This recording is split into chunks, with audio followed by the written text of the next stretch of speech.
बिस्मिल्लाहिर्रहमानिर्रहीम। अस्सलाम वालेकुम। मैं हूं फ़हीम अख्तर, एक नए व्लॉग के साथ हाजिर खिदमत हूं।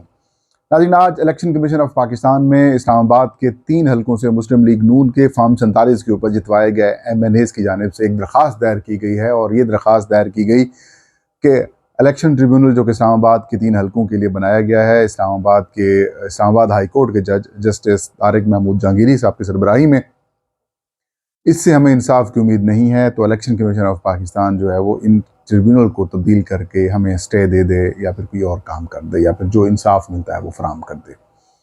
अब इलेक्शन कमीशन ऑफ पाकिस्तान इस केस के ऊपर जैसे ही दरख्वास्त मौसूल हुई, इलेक्शन कमीशन ऑफ पाकिस्तान ने फिल फौर दरख्वास्त समाअत के लिए मुकर्रर कर दी और नोटिस जारी कर दी। और आज सुबह 10 बजे, यानी जब आप वीडियो देखेंगे तो सुबह 10 बजे मैं इलेक्शन कमीशन ऑफ पाकिस्तान से आपको बताऊंगा कि कल क्या इस हवाले से मज़ीद अपडेट्स जो हैं वो आ रही हैं। अचानक मुस्लिम लीग नून क्यों परेशान हुई है, अचानक मुस्लिम लीग नून के अराकीन को क्यों हाथ पांव फूल गए हैं, और फिर रेस्क्यू के लिए सिकंदर सुल्तान राजा साहब जो हैं वो फिर क्यों दस्तयाब हो गए हैं, और आगे होने क्या वाला है, और कानून क्या कहता है, और क्या इलेक्शन कमीशन ऑफ पाकिस्तान वाकई में स्टे दे देगा और ट्रिब्यूनल तब्दील कर देगा, इन तमाम चीज़ों के ऊपर आपके साथ शेयर करेंगे। अभी चंद रोज़ पहले वफाकी हुकूमत की जानिब से 27 मई को एक ऑर्डिनेंस जारी किया गया इलेक्शन ट्रिब्यूनल्स के हवाले से। इलेक्शन अमेंडमेंट ऑर्डिनेंस 2024 जो है वो जारी किया गया, और उसमें जो इलेक्शन एक्ट की सेक्शन है 140 उसके अंदर तब्दीली की गई, और ये कहा गया कि इलेक्शन कमीशन ऑफ पाकिस्तान हाजिर सर्विस के साथ साथ जो रिटायर्ड जजेस हैं हाई कोर्ट के, उनको बतौर इलेक्शन ट्रिब्यूनल भी अपॉइंट कर सकता है। जब PDM की हुकूमत थी तो आखिर में जाते जाते उन्होंने ये तब्दीली की थी, और जो उनका फुट नोट था उसके अंदर उन्होंने ये चीज़ मेंशन की थी कि हाई कोर्ट के हाजिर सर्विस जजेस को होना चाहिए, और हाजिर सर्विस जजेस ही इलेक्शन कमीशन ऑफ पाकिस्तान की मशावरत से नाम देंगे और फिर उनको इलेक्शन ट्रिब्यूनल के तौर पर अपॉइंट किया जाएगा।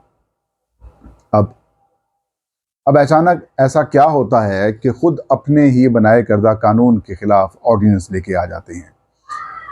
मकसद सीधा सा ये है कि इनको फॉर्म 47 की बेस के ऊपर जितवाया गया है। पहले ये कहा गया था, उनको तसल्ली थी कि हाई कोर्ट्स हमारी मैनेज होंगी, सारा कुछ मैनेज हो जाएगा और हम इनको कहीं और से रिलीफ नहीं देने देंगे। अगर रिटायर्ड जजेस आ भी जाते हैं तो भी उनको मैनेज कर लिया जाएगा, और यूं तहरीक इंसाफ वालों को हमने जो है वो फैसले नहीं करने देने। लेकिन अचानक आया पलटी, 6 जजेस खड़े हो गए इस्लामाबाद हाई कोर्ट के, मामला सुप्रीम कोर्ट तक चला गया और अदालत ने बिलाखिर कह दिया इनफ इज़ इनफ। बेशक सुप्रीम कोर्ट के अंदर से बड़ी हद तक चीज़ें अभी तक इनके कंट्रोल में हैं, लेकिन हाई कोर्ट्स की हद तक अगर देखें तो रोज़ाना की बुनियाद के ऊपर इनको सुबकी का सामना करना पड़ता है। आज बानी पाकिस्तान तहरीक इंसाफ इमरान खान और शाह महमूद कुरैशी साहब भी साइफर केस, जो कि एक सुप्रीम केस है वफाकी हुकूमत का या फिर इस्टेब्लिशमेंट का, जो बनाया गया है इमरान खान और पाकिस्तान तहरीक इंसाफ की लीडरशिप के ऊपर, कि ये केस ही इमरान खान को फांसी सज़ा ये वो दिलवाएगा। और ये इतनी कॉन्फिडेंट थे कि इस केस के ज़रिए इमरान खान के ख़िलाफ़ हमने ऐसा माहौल बना दिया है कि इमरान खान इससे बच नहीं पाएंगे। लेकिन यही केस है, यही इस्लामाबाद हाई कोर्ट है, यही chief justice Islamabad high court justice Aamir Farooq साहब हैं, जो माजी में मुकम्मल तौर पर इनके कंट्रोल या इनके हाथ में थे या इन्हीं की लाइन के ऊपर थे। अचानक उन्होंने इस केस से बरी कर दिया है, बाइज्जत बरी कर दिया है इमरान खान और शाह महमूद कुरैशी को। FIR ख़त्म करने का हुक्म दे दिया है, केस ख़त्म करने का हुक्म दिया है। जो सज़ा 10-10 साल सुनाई थी वो भी ख़त्म हो गई है। तो जो हाई कोर्ट इनके साथ मिले हुई थी वो भी अब अगेंस्ट होगी। तो फिर अचानक ये जो हुकूमत ने कहा कि यार अब तो हालात निकल गए, अब हम रिटायर्ड जजेस की तरफ जाते हैं, उनको मैनेज करते हैं और उन्हीं के ज़रिए हम फैसले लेंगे।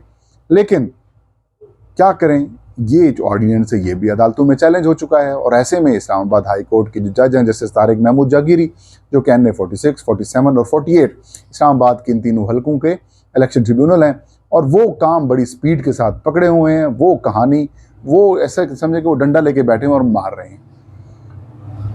आखिरी जो समाअत हुई, उस समाअत में बड़ी इंटरेस्टिंग किस्म की डेवलपमेंट हुई। मिसाल के तौर पर उन्होंने तारिक फजल चौधरी और जो दूसरा हल्का राजा खुर्रम नवाज साहब PTI के में किसी दौर में शामिल थे, बाद में इस्तेकाम पाकिस्तान पार्टी के में आज़ाद हैसियत में इलेक्शन लड़ा, जितवा दिए गए और फिर नून लीग के अंदर शामिल हो गए। इनके हलकों के कुछ फॉर्म 45 जो हैं वो उन्होंने मैच किए। जब फॉर्म 47 मैच किए तो उसमें से 3-4 उम्मीदवारों के जो फॉर्म 47 थे 45 थे वो वही फॉर्म 45 साबित हुए जो अली बुखारी साहब जो के उम्मीदवार थे। मिसाल के तौर पर एक हल्के का उन्होंने एक पोलिंग स्टेशन का उन्होंने एक फॉर्म 45 निकाला जिसमें अली बुखारी साहब के वोट 313 थे और राजा खुर्रम नवाज के वोट 140 थे। TLP वाला फॉर्म 45 निकाला तो उसके अंदर भी अली बुखारी साहब के 313 और राजा खुर्रम नवाज के 140 थे। मुस्तफ़ा नवाज खोखर साहब के फॉर्म 45 निकाले, उसके अंदर भी अली बुखारी साहब के 313 और मुस्तफ़ा अपना राजा खुर्रम नवाज के 140 थे। तो ये 3 फॉर्म जब मैच हुए और इलेक्शन कमीशन ऑफ पाकिस्तान का फॉर्म 45 निकाला तो उसके अंदर 313 राजा खुर्रम नवाज के थे और 140 अली बुखारी के थे और उनके ऊपर कोई साइन भी नहीं था, जबकि बाकी फॉर्म 45 के ऊपर साइन भी थे प्रिजाइडिंग ऑफिसर के और जो पोलिंग एजेंट्स थे उनके अंगूठों के निशान भी लगे हुए थे। तो यहीं से उन्होंने पकड़ लिया और उन्होंने कहा कि भाई आखिरी मौका आपको दिया जा रहा है, आप फॉर्म 45 जमा करवाएं, आप जवाब जमा करवाएं, बसूरत दीगर आपकी रुकनीत भी सस्पेंड होगी और फिर फैसला भी मैं सुना दूंगा। और यही हाल तारिक फजल चौधरी के हल्के में हुआ और यही अंजुम वकील खान साहब के हल्के के अंदर हुआ। आखिरी मौके फराम किए गए। अब 5, 6 और 11 जून को जो है वो इन केसेस की समाअत होनी है। तो अब मुस्लिम लीग नून के उम्मीदवारों ने देखा कि भाई कहानी तो निकल गई हाथ से, अब तो हम फारिग हो गए, अब तो हमारे हाथ कुछ नहीं रहेगा। भागम भाग में गए ये जी हुकूमत के पास, भाई देखिए हमें बचाएं, हमारे तो हल्के चले जाएंगे, हमारी तो ये हो जाएगी, हमने ये खर्च किया, हमने ये किया, अब आपकी शरीयत ये रह जाएगी तो फलां हो जाएगा। और उसके बाद हुकूमत ने भी कहा चलो ठीक है कुछ ना कुछ करते हैं।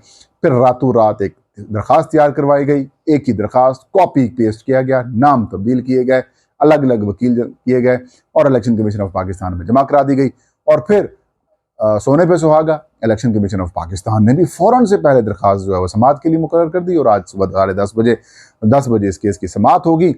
और यहाँ पर देखते हैं क्या हो सकता है। यहाँ पर 2-3 चीज़ें हो सकती हैं। पहली चीज़ तो ये जो दरख्वास्त के अंदर लिखा गया है कि बहुत जल्दबाजी के अंदर ये फैसले किए जा रहे हैं, इस केस को सुना जा रहा है जैसे हमें इंसाफ मिलने की तवक्को नहीं है और इतनी जल्दबाजी में जो केस को ट्रायल किया जा रहा है, इससे इसका वाज़े मकसद ये है कि जज साहब एक माइंड बना कर बैठे हुए हैं और ये इंसाफ नहीं देंगे, इनकी जानिबदारी जो है वो क्वेश्चनेबल है। आइन ये कहता है कि सबको शफाफ फलां अपना केस लड़ने का मौका मिलना चाहिए, लिहाजा हम इस केस के ऊपर जो है वो इन जज साहब के ऊपर या इस ट्रिब्यूनल के ऊपर अदम एतमाद करते हैं। इन अदम एतमाद करते उन्होंने इलेक्शन कमीशन से दरख्वास्त की कि नया ट्रिब्यूनल जो है वो लगाया जाए या फिर ट्रिब्यूनल तब्दील किया जाए। फिर उन्होंने कहा कि नहीं तो फिर कोई और इंसाफ फराम करें या स्टे कर दें, जब तक ये कमीशन वो नहीं करता तो हाई कोर्ट ट्रिब्यूनल को काम से रोक दिया जाए। अब ऐसी बात यह है कि इलेक्शन कमीशन ऑफ पाकिस्तान ये मजाज फोरम नहीं था इस चीज़ के लिए। आप आ सकते थे, आप रब्ता कर सकते थे, लेकिन इलेक्शन कमीशन ट्रिब्यूनल को रोक नहीं सकता। पहली बात तो यह कि इस्लामाबाद में सिर्फ एक इलेक्शन ट्रिब्यूनल है, अब दूसरा ट्रिब्यूनल तो नहीं है जहाँ जिसके अंदर वो शिफ्ट कर सकें। अब मतलब ये कि इतने ये लाडले हो गए हैं कि शायद इनके लिए नया ट्रिब्यूनल बना दिया जाए, लेकिन कैसे बनाएगा नया ट्रिब्यूनल इलेक्शन कमीशन? वो जो ऑर्डिनेंस है उसके तहत जो है वो अल्लाह भला करे आपका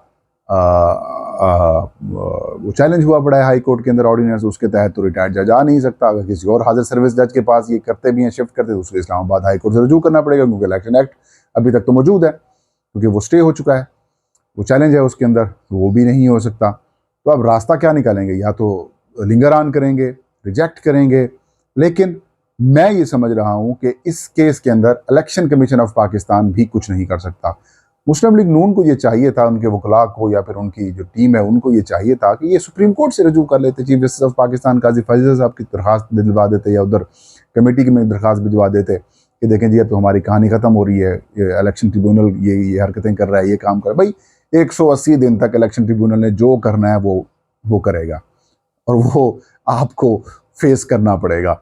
लेकिन 180 दिन के अंदर फैसला हो जाता है तो फिर आपके मामला हाथ आ जाएगा, फिर आप सुप्रीम कोर्ट से जाकर रजू कर सकते हैं। लेकिन आप इलेक्शन कमीशन ऑफ पाकिस्तान से इतना जल्दी का रिलीफ लेंगे भी सही, अगर इलेक्शन कमीशन ऑफ पाकिस्तान ने, चले हम अज्यूम कर लेते हैं कि इलेक्शन कमीशन ऑफ पाकिस्तान जो है वो एक्स्ट्रा ऑर्डनरी जाकर या अपने उसे कह सकते हैं कि वो ग्राउंड्स भी तो देखेगा ना। दैट इलेक्शन कमीशन ने ग्राउंड्स देखनी है ना, ग्राउंड्स कैसी होंगी कि वो कानून ये कहता है सेक्शन 148C है या 145 है, वो ये कहता है इलेक्शन एक्ट का सेक्शन, कि डे टू डे बेसिस के ऊपर भी कर सकते हैं, सिर्फ 7 दिन का एडजर्नमेंट कर सकते हैं और 180 दिन के अंदर उन्होंने फैसला करना है। अगर तो वो ये तेजी के साथ निपटा भी रहे हैं मामला, तो फिर वो जस्टिस कर रहे हैं, इंसाफ कर रहे हैं। आप इसके अंदर तो किसी किस्म का इशू नहीं होना। अगर आपके पास फॉर्म 45 है, आप जीते हुए हैं, तो फिर आप घबरा क्यों रहे हैं, आप फिर परेशान क्यों हो? बुनियादी तौर पर इलेक्शन ट्रिब्यूनल ने मुस्लिम लीग नून के तीनों उम्मीदवारों को और इलेक्शन कमीशन ऑफ पाकिस्तान दोनों को फंसा के रखा हुआ है। फॉर्म 45 EMS वाले मांगे हुए हैं, फॉर्म 45 सर्टिफिकेट कॉपीज मांगी हुई हैं, जवाब मांगे हुए हैं, और जज साहब ने यह भी कहा है कि मैं इंटरनेशनली फ्रांसिक वे से करवा लूंगा। और रिटर्निंग ऑफिसर्स भी भागे हुए हैं। एक मौके के ऊपर जज साहब ने यह भी कहा था कि अगर ये पेश नहीं होते रिटर्निंग ऑफिसर, तो इनको जेल में भी भेज देंगे, दूसरे जुर्माना किया है, जेल में भी भेज सकते हैं। तो कहानी यह है कि हालात बिगड़े हुए हैं, परेशान है। और अगर इलेक्शन कमीशन ऑफ पाकिस्तान ने कोई ऐसी हरकत कर ली, ट्रिब्यूनल नया बना दिया या फिर इनको स्टे कर दिया, तो फिर इस्लामाबाद हाई कोर्ट इनको नहीं छोड़ेगी, फिर वो सीधे हो जाएंगे। तो एक नई कहानी, एक नई लड़ाई आपको फिर अगले कुछ चंद दिनों तक नजर आएगी। लेकिन मेरे ख्याल में चीफ इलेक्शन कमिश्नर इस तरह का कोई काम नहीं करेंगे। अगर करेंगे सही, तो फिर ये इनके लिए शायद फिर इनके लिए ये एक्सट्रीम हो जाएगा और फिर ये फंस जाएंगे, बुरे तरीके से फंस जाएंगे। ये था आज का व्लॉग। मुझे इजाज़त दीजिए। अल्लाह हम सबका नाज़िर।